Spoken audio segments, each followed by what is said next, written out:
Hello and welcome to this video. Today I'm going to be taking a look at this. You may recognise this prop. This is my replica of the 2dis. The 2dis was a device used in the Series 8 episode of Flatline. In the plot, the boneless are able to convert 3D objects into 2D, so this device allows them to be transformed back into 3 dimensions. The original prop used a Sinclair scientific calculator made by the same company that famously made the Sinclair C5, which was an electric vehicle.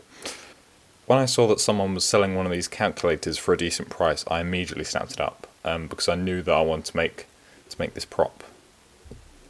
The majority of my replica was 3D printed using PLA. So I started off by designing the files on a CAD software. I used a CAD software called Onshape.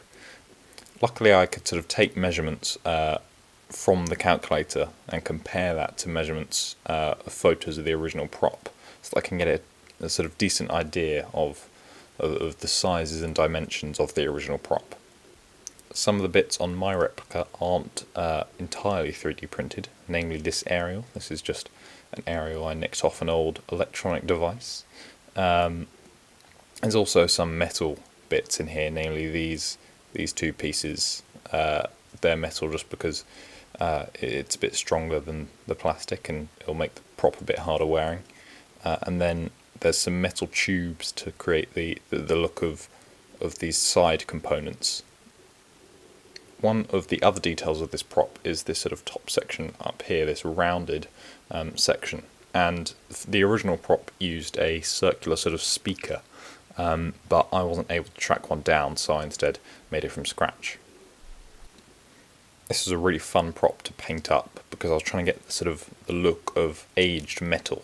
The original prop is probably a bit lighter and a bit more blue than my one, but to get the effect I painted it in a gunmetal spray paint and then did some silver dry brushing to bring out the sort of corners and details, which you can sort of see when it hits the light.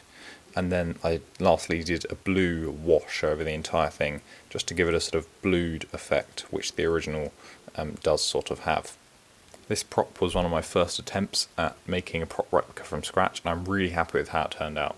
I think it's a really cool looking prop, and it sort of sums up that whole idea of the Doctor being able to just throw things together as and when they're needed. And this looks like a sort of lash-up device.